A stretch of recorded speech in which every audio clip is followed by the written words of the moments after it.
episode of Streamed and Screened, an entertainment podcast about movies and TV from Lee Enterprises.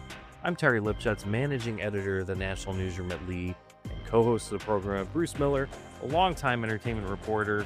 And we're kind of getting back here. We've got some new shows coming out, some movies. Well, I'm Exciting still time in the summer. I'm still in the theater watching the Odyssey. You're still there. You're on your 19th hour. It's an Odyssey, they say. You know, what's funny is that when you're there that long, the people sitting next to you start visiting with you. They figure out what the heck, we're all in it for the same thing. Hey, well, how are you doing over there? How's that popcorn? You know, so that was interesting. It created friends while I was there. But it's long and we had no air in the theater. No. So, No. Now, did you see it on a normal screen or an IMAX screen? Normal. We did not have an IMAX. Oh, bummer. Now, so was the film square on your rectangular screen, or did they chop it to make it like 16 by 9? Long. Yeah, it's long. Yeah. Okay.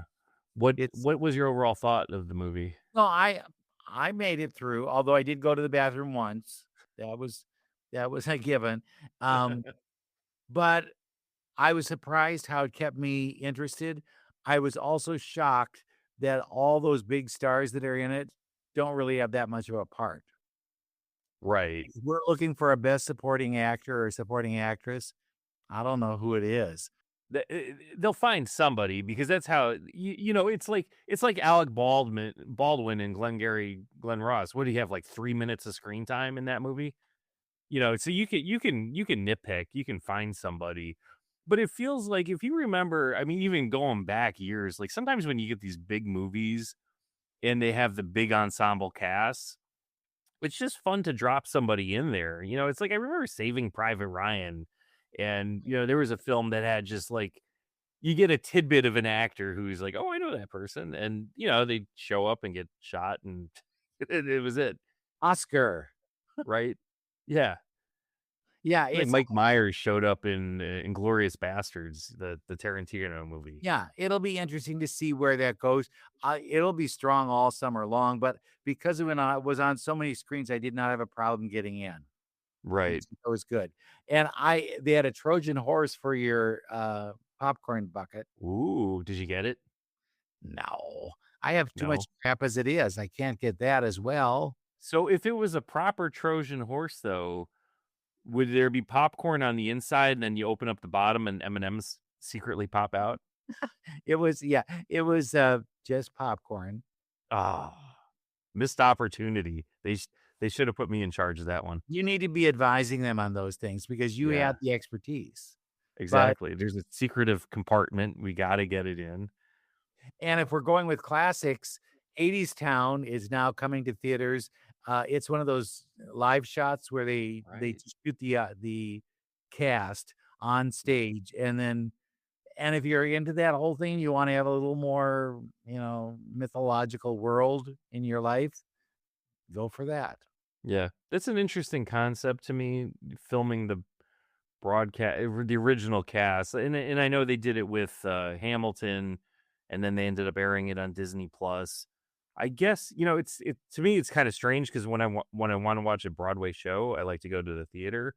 I don't want to necessarily watch it on TV, or in a theater, but I can see the appeal.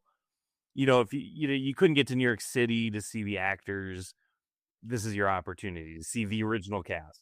So that then you could look, 20 years down the road and say, what was that show like? Was it really that good? And they can see the whole thing. Right. I'll even watch ones on YouTube that somebody just kind of bootlegged and held up a phone and shot it. They cut the heads off everybody, and sometimes it runs away at some point. I just saw Hello Dolly that way, the Bette Midler Hello Dolly. Oh, really? And I know, well, okay, I get a chance to see how it holds up, or was it really worth all that when it was in the theater? But I wish they would do it for all of the shows. They can have a moratorium on how long it takes to get it in theaters. And, then we get a chance to see these things that maybe you either aren't there when they're shooting, or you can't get in, or the tickets are too high. Right. But I like the concept, so that's interesting. I've been watching new shows too.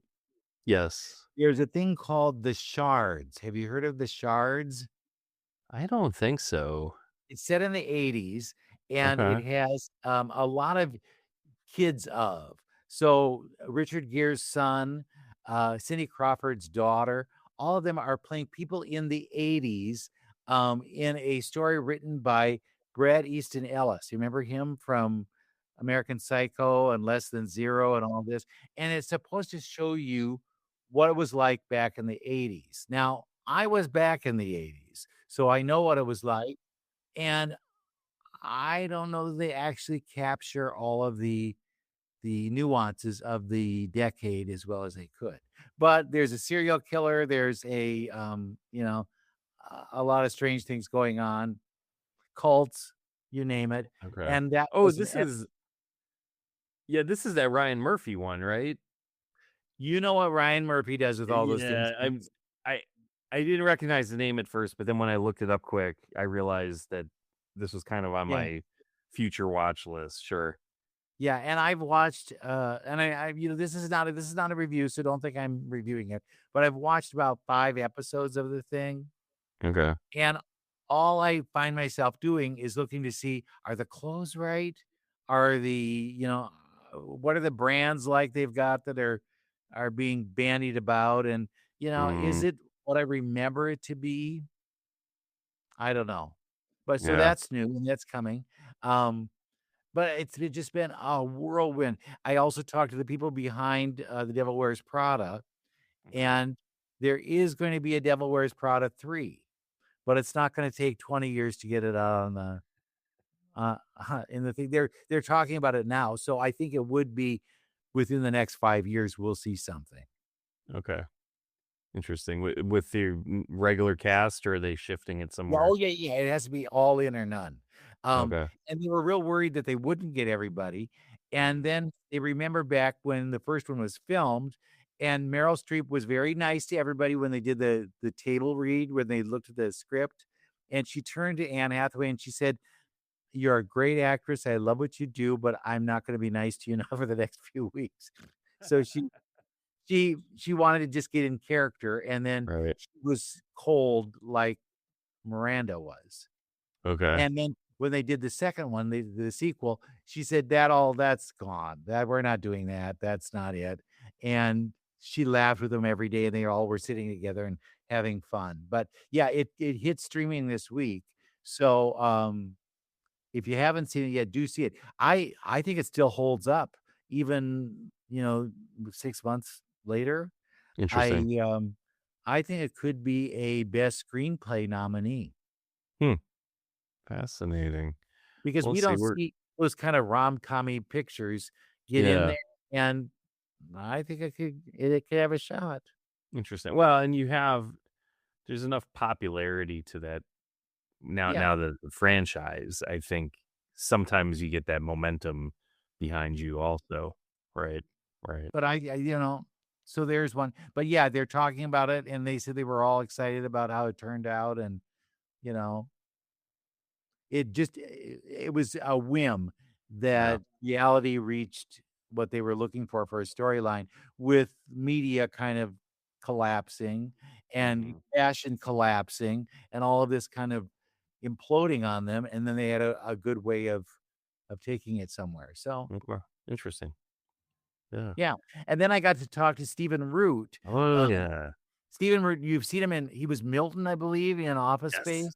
Yes, and if you look at his resume, he has like 5 or 6 things each year.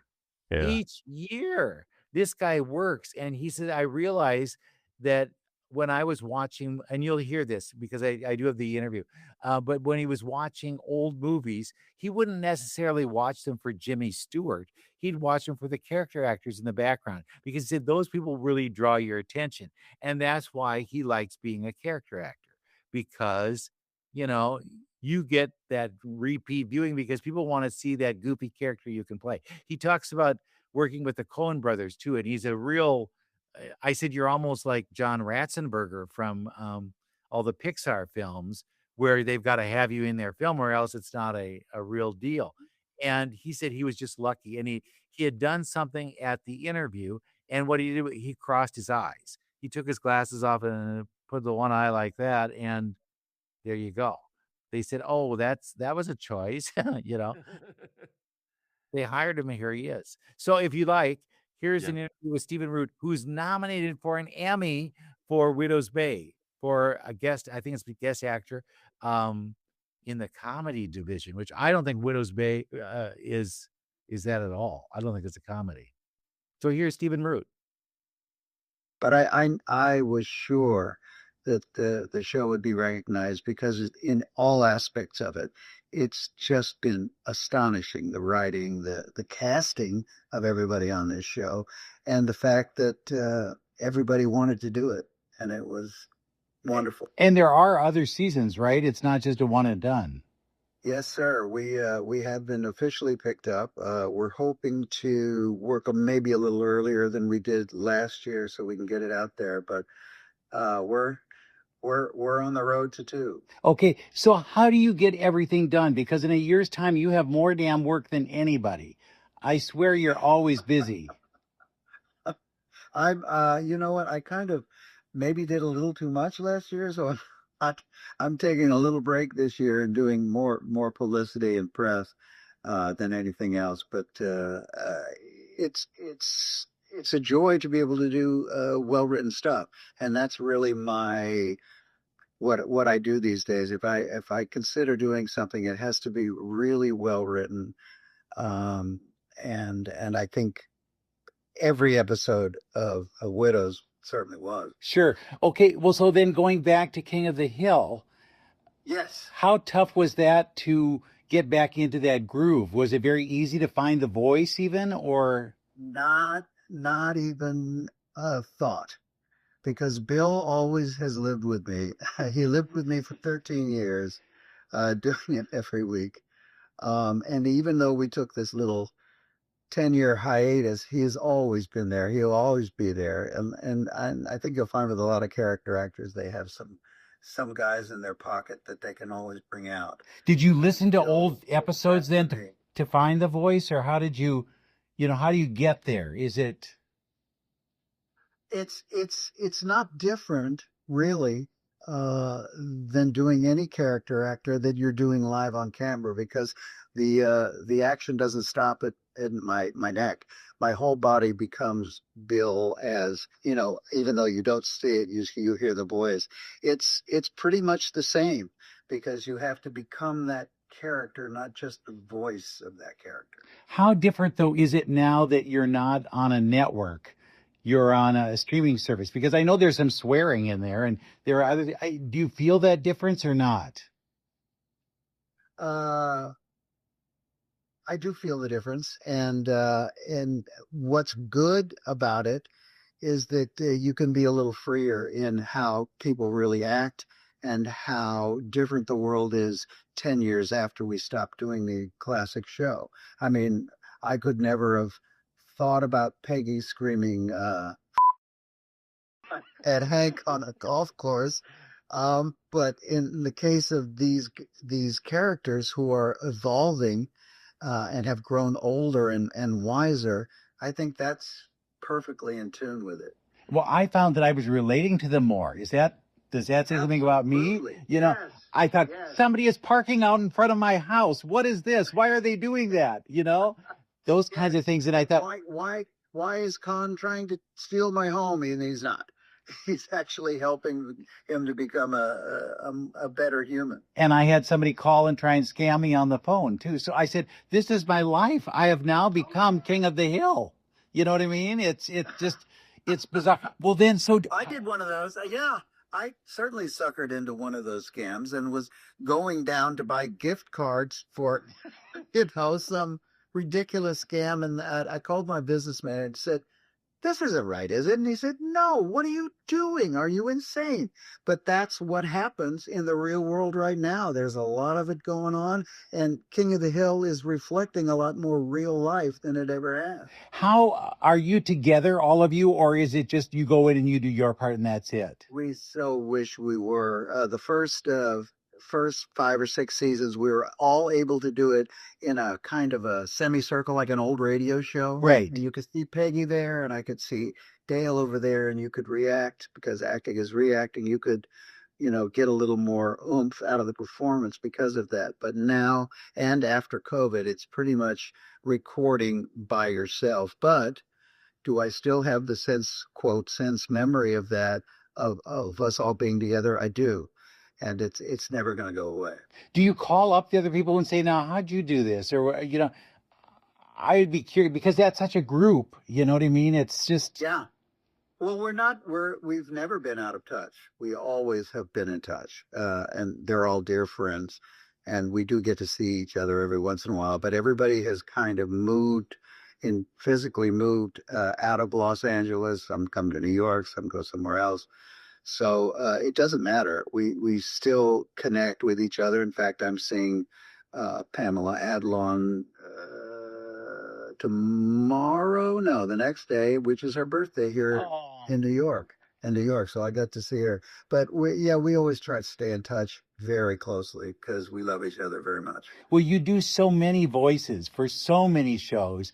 How do you make sure they're all different? How do you say this is the voice I'm using for this? Or a lot of it has to do with which register you're in, if you're at a lower one or in a higher one, and that helps to distinguish a lot of things for me. Is where do I want to go with this guy? Is he not sure of himself? That would maybe be a higher register than somebody who's completely sure of himself, who isn't. So you go low.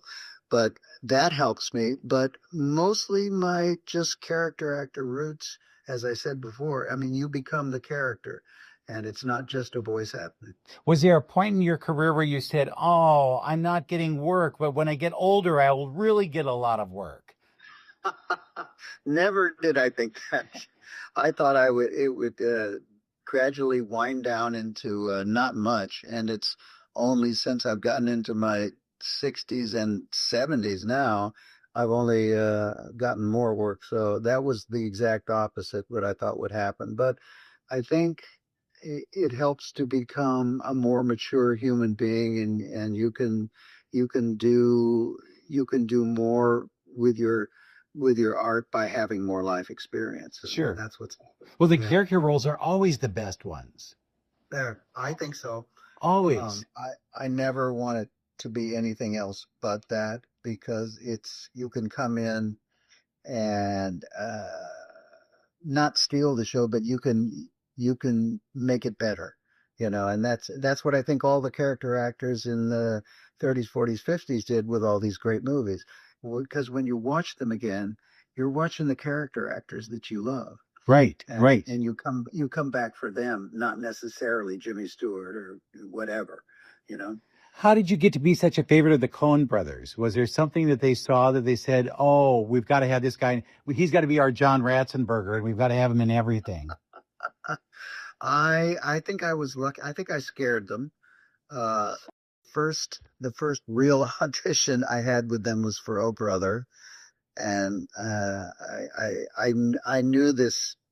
As a character actor, I knew these Southern guys because I have a lot of Southern friends. Did a lot of theater that was Southern, so I came in. I knew what I wanted to do with the guy, and sat down on the table, very 3 feet from them, and they said, "You know what you want to do?" And I said, "Yeah." And they said, "Okay, go ahead." And I went like this, and I think I just scared them.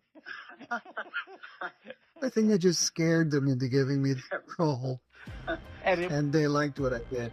Hey, that is well. Thank you so much. Because they wanted me to do it again and again. So I love those guys.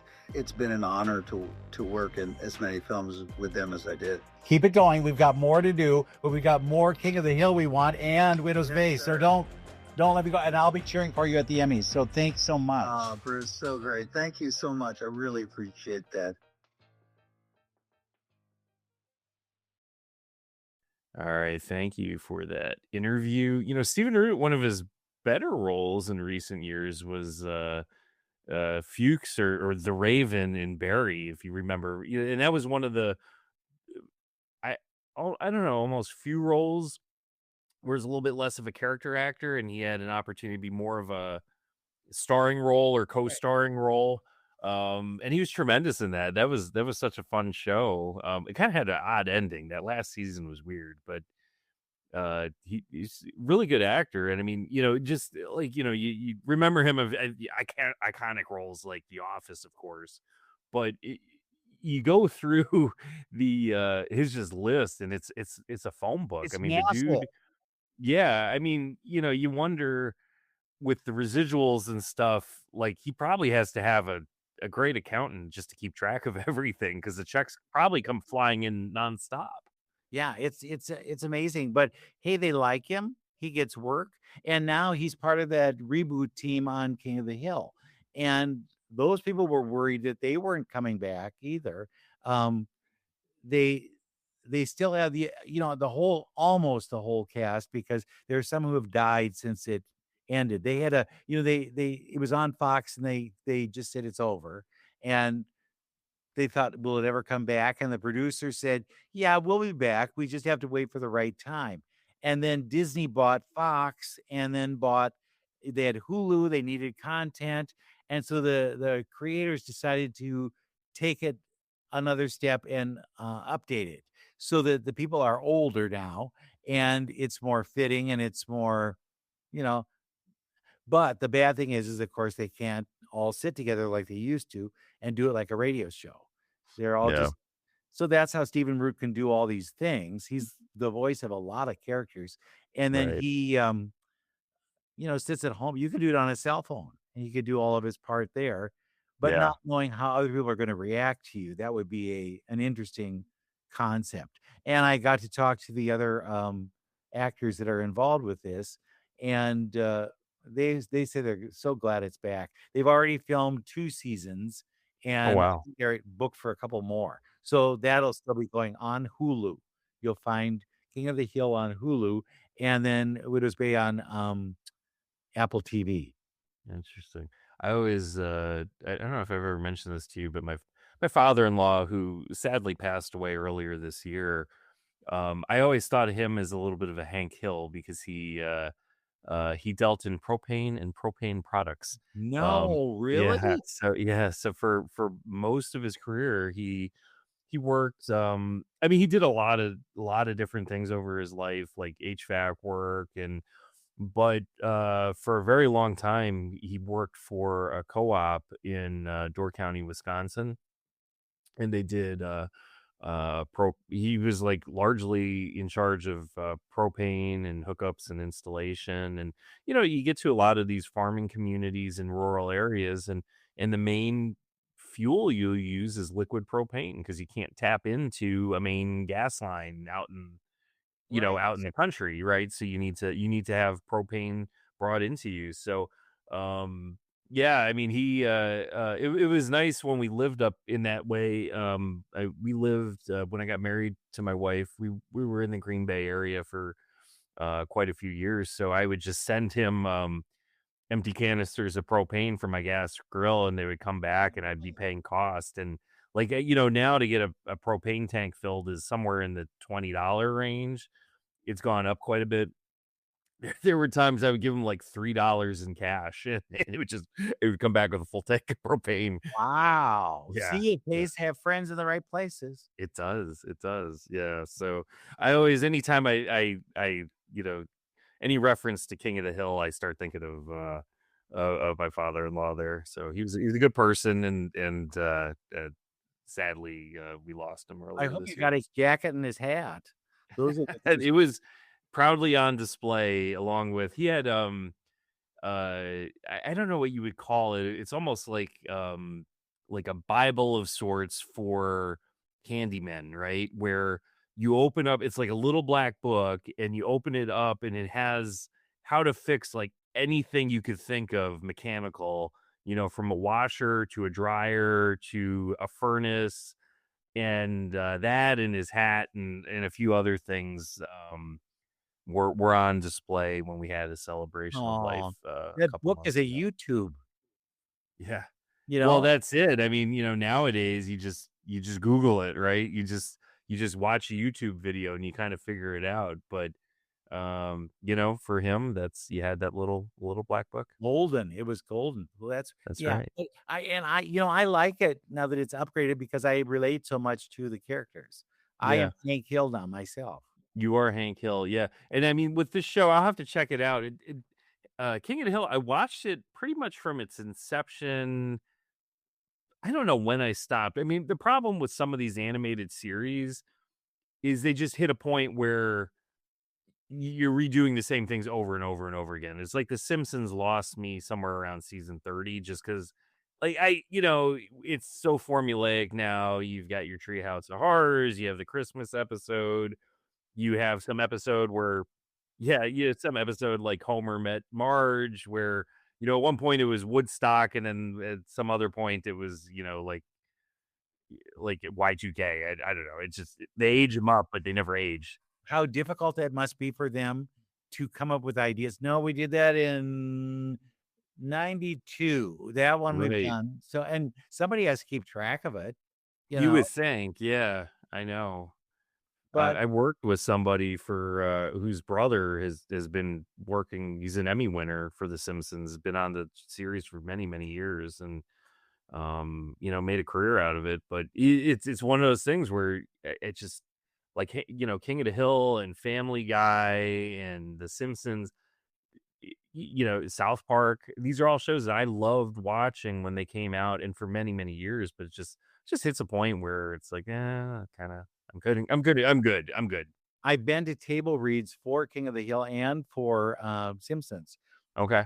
And it is kind of, because they get everybody together, Right. it is kind of let's try to outdo somebody. And Yeah. let's get the laugh. Who got the biggest laugh? You can see where there is a competition. Whereas if you're alone, should I do it louder? Should I do it? Right. What? Right. How do you know to compete or up the game? But it is fun to watch, and it is, and I can turn one on and go, have I seen this one? And then I'll sit down and maybe see 2 or 3 more, and then before you know it, your day is shot. That's right. Well, I think my day is shot. So on that note, thank you for listening, and we'll be back again next week with another episode of Streamed and Screened.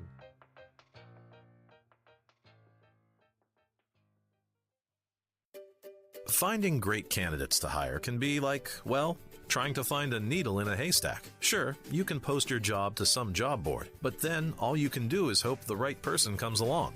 Which is why you should try ZipRecruiter for free at ZipRecruiter.com/zip. ZipRecruiter doesn't depend on candidates finding you. It finds them for you. Its powerful technology identifies people with the right experience and actively invites them to apply to your job. You get qualified candidates fast. So while other companies might deliver a lot of hay, ZipRecruiter finds you what you're looking for. The needle in the haystack. See why 4 out of 5 employers who post a job on ZipRecruiter get a quality candidate within the first day. ZipRecruiter, the smartest way to hire. And right now, you can try ZipRecruiter for free. That's right, free at ZipRecruiter.com/zip. That's ZipRecruiter.com/zip. ZipRecruiter.com/zip. A colossal monster, a city in ruins, no way out, except inside of the all-electric Toyota CHR. John Cho stars in Escape. Test drive Toyota's new all-electric family today. Toyota, let's go places.